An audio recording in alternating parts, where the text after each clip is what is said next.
Welcome back. Black women played a critical role in the abolitionist movement.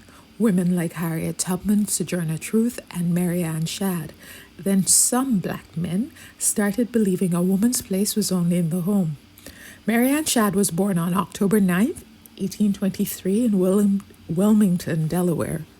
She was the oldest of 13 children born to Abraham, who worked as a shoemaker, and her mother, Harriet, a housewife.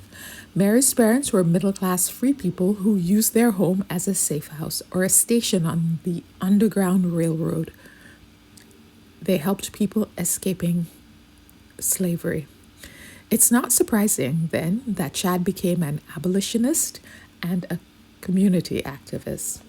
Shad's activism was promoted by some prominent black men. For example, in 1848, abolitionist Frederick Douglass requested that people write in to his newspaper, The North Star, and answer the following question: what could be done to improve the lives of all black Americans?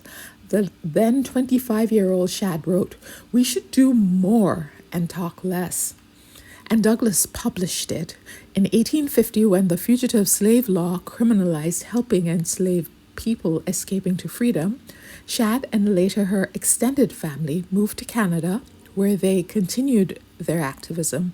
Shad, an educator, promoted desegregation in schools in Canada, but lost funding for doing so. Further, aware of sexism in the society, Shad started a newspaper called The Provincial Freeman, but convinced two men, one black, one white, to put their names instead of hers as the primary editor for the first year. She was correct for doing so, because in 1855, when she came out as the real editor, she was forced to resign. However, while she led the newspaper, she provided job opportunities for black people such as Osborne Anderson Perry, and promoted and provided information about how to successfully leave the U.S. for Canada. Later, she returned to the U.S. during the Civil War and served as a recruitment agent for the Union Army. And in 1883, Shad became one of the first black women to obtain a law degree.